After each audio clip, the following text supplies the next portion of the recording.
Hello everyone, this is आशु राघव और आज की वीडियो आपके लिए बहुत महत्वपूर्ण होने वाली है, यानी कि जो क्लास 10th के स्टूडेंट हैं उनके लिए काफ़ी इंपॉर्टेंट होने वाली है। तो इस वीडियो में हम क्या बात करने वाले हैं कि हैबिट्स लीड्स टू अचीवमेंट। इसका मतलब क्या है वो भी इस वीडियो में हम कंप्लीट समझेंगे। अगर आप क्लास 10th में हैं और हर बच्चे का यही एम्बिशन होता है कि हमारे जो क्लास 10th में है वो 98% फोड़ना है, यानी 98% आने चाहिए, तो उसके लिए आपको ये एम्बिशन तो हर किसी का होता है, पर क्यों कुछ बच्चों के ही आ पाते हैं, उसके पीछे का क्या कारण है? क्या ये जून का मंथ है यानी समर वेकेशन, क्या ये इंपॉर्टेंट रोल प्ले करता है? तो डेफिनेटली प्ले करता है। तो वो हम आज इस वीडियो में सारा कुछ समझने वाले हैं, क्या स्ट्रेटजी रहनी चाहिए इस जून के मंथ के लिए। तो आपसे बस एक ही रिक्वेस्ट है कि इस वीडियो को शुरू से लेकर लास्ट तक वॉच कीजिएगा, ताकि आपको ये सारा जो इसके पीछे का सिनेरियो है वो समझ में आ पाए। तो चलिए वीडियो को स्टार्ट करते हैं। तो अगर आप क्लास 10th के स्टूडेंट हैं तो सबसे पहले जो आपके सब्जेक्ट्स होते हैं, जैसे कि सब्जेक्ट्स में आ गया आपका main and most important subject is maths. सबसे ज़्यादा जो प्रॉब्लम देखी है वो मैंने देखी है मैथ्स की, क्योंकि कुछ स्टूडेंट्स हमारे ऐसे होते हैं जो मैथ में वीक होते हैं और कुछ स्टूडेंट्स ऐसे होते हैं जो मैथ में अच्छे होते हैं, यानी कि they are good at their level. तो अब आपको क्या करना है, जो स्टूडेंट्स वीक है यानी मैथ को, तो उनके लिए ये बेस्ट अपॉर्चुनिटी होती है आपके लिए जो जून का मंथ है, यानी कि इसमें वो बेसिक फाउंडेशन पर वर्क कर सकते हैं। और क्या जून का मंथ आपके लिए इंपॉर्टेंट प्ले करने वाला है रोल फाइनल एग्जाम में? डेफिनेटली प्ले करने वाला है। क्यों करने वाला है वो मैं आपको बताने वाला हूँ, क्योंकि यही मंथ है, आप इस मंथ में आपको 30 डेज मिलेंगे जिसमें आपका at least 60 to 70% syllabus easily cover हो जाने वाला है मैथ का।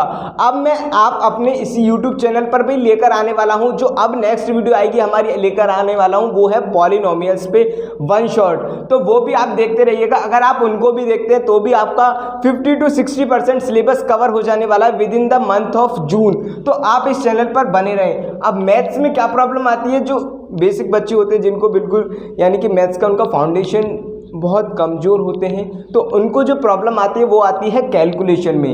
कैलकुलेशन को अब ये जो टाइम होता है उसमें हम क्या कर सकते हैं, कैलकुलेशन पे अपनी कमांड कर सकते हैं। जो बेसिक हमारा जो वीक होता है उस पर कमांड कर सकते हैं। ये है बेसिक स्टूडेंट्स के लिए, क्योंकि हमारे पास दो कैटेगरी के स्टूडेंट होते हैं, और जिनका जो आपके बच्चे एवरेज हैं, जिनका मैथ अच्छा है, तो वो क्या कर सकते हैं, वो इसमें 50 to 60% सिलेबस कवर कर सकते हैं, जो कि आपके फाइनल एग्जाम में बहुत इंपॉर्टेंट रोल प्ले करने वाला है। क्योंकि जो आपके पास जून के बाद टाइम मिलेगा उसमें आप रिवाइज कर सकते हैं। रिवाइज करके क्या होगा कि आपको रिवाइज हो जाएगा अच्छे से, फाइनल रिवीजन में आपको फ्रस्ट्रेशन कम आएगा।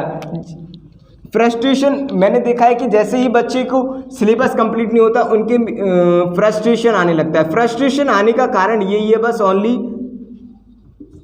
कि सिलेबस का कंप्लीशन नहीं हो पाना, मैथ के कुछ क्वेश्चन अच्छे से नहीं बन पाने।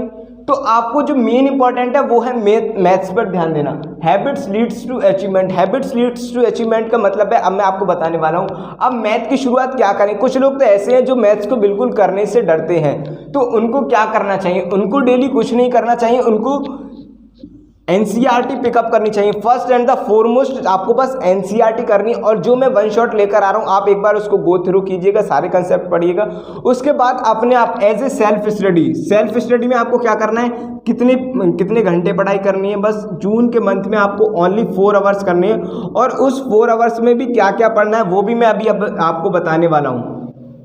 तो सेल्फ स्टडी में आपको 4 आवर करना है, और जिसमें आपको मैथ्स में बस ओनली 10 क्वेश्चंस डेली करने हैं। 10 questions. Why I am saying to this, क्या 10 क्वेश्चंस ही सफाइस रहेंगे?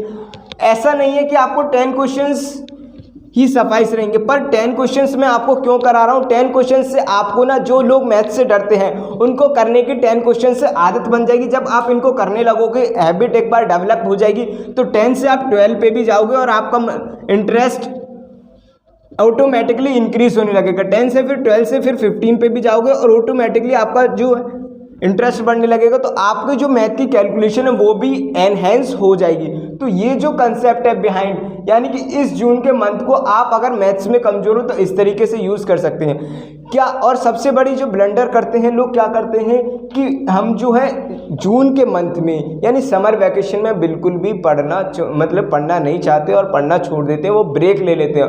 और ब्रेक लेने की वजह से एम्बिशन तो सबका होता है 98% लाने का, पर कुछ बच्चे ही क्यों ला पाते हैं, ब्रेक ले लेते हैं। ब्रेक लेने की वजह से जो हमारा कंसिस्टेंसी का ग्राफ है, यानी कि ये ऊपर बढ़ने वाला, ये क्या हो जाता है, ये ब्रेक हो जाता है, यानी कि ये डाउनवर्ड्स की तरफ आने लगता है, डाउनवर्ड्स से। और फिर इसको ले जाने में आपको लगेगा एटलीस्ट 1 से 2 मंथ, और इतना आपका 10th क्लास में समय नहीं हो पाता कि जो कि आप कवर कर पाओ सिलेबस को। अब अगर आपने अगस्त में सितंबर में जाके करोगे तो फिर आपके प्री बोर्ड्स आ जाते हैं, जिसकी वजह से मेंटल प्रेशर बढ़ जाता है और फिर बच्चे को कुछ भी कवर नहीं हो पाता। तो अभी से मैं गाइडेंस, यानी कि जून के मंथ के शुरू में ही मैंने आपको वीडियो प्रोवाइड करवा दी है, ताकि आप ईच एंड एवरीथिंग जो भी करें वो देख कर करें, सोच समझ कर करें। तो ये तो था मैथ के लिए प्लान। अब 4 घंटे का क्या सिनेरियो वो भी मैं आपको बताने वाला हूँ। तो आई होप आपको ये समझ में आ गया होगा। 4 घंटे में आपको क्या मैथ ही पढ़ना है, ऐसा नहीं है। और सबसे बड़ी जो मेजर मिस्टेक्स लोग करते हैं, यानी बच्चे करते हैं, वो ये करते हैं कि 4 घंटे लगातार पढ़ेंगे। लगातार बिल्कुल भी नहीं पढ़ना आपको। 4 घंटे के बाद 1 घंटा एडिशनल जो आपको देना है वो देना है रिवीजन पे। यही है आपकी जो बेस्ट ट्रिक है, जो मैं बता रहा हूँ कि अगर आप इसको फॉलो करते हैं तो यही है आपके एग्ज़ाम में जो 98% दिलवाने वाली है। क्योंकि 80 to 90% बच्चे ऐसे होते हैं जो बिल्कुल इस रिवीजन पार्ट पर फोकस ही नहीं देते। तो 4 आवर में आपको क्या करना है, मैथ्स के साथ सोशल साइंस भी करनी है और आपको साइंस भी करनी है। क्या सर एडिशनल सब्जेक्ट नहीं करनी? एडिशनल सब्जेक्ट में आपके हिंदी और इंग्लिश वो भी करने हैं, पर आप उनको अकॉर्डिंग टू यू आप उनको कम टाइम दे सकते हैं, पर इनको एटलीस्ट देने ही देने हैं, जिसमें से आपको 1.5 यानी कि 1.5 घंटे इसको देना है, 1.5 घंटे इसको देना है और 1 घंटे इसको देना है। तो अगर आप इस तरीके से डिस्ट्रीब्यूट करते हो डेली, आपको डेली क्वेश्चन करना ही करना है और आपको अपने लेवल को राइज करना है। अगर आप इस तरीके से ये स्मार्ट स्ट्रैटेजी फॉलो करते हो तो आपका डेफिनेटली बहुत, यानी कि हैबिट डेवलप हो जाएगी।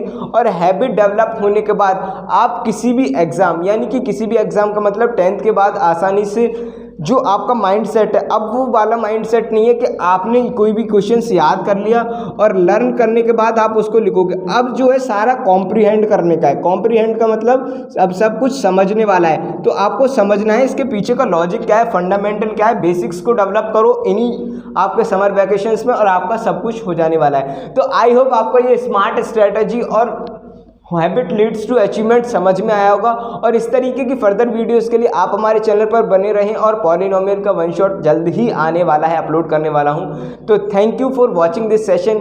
जय Hind, thank you all of you.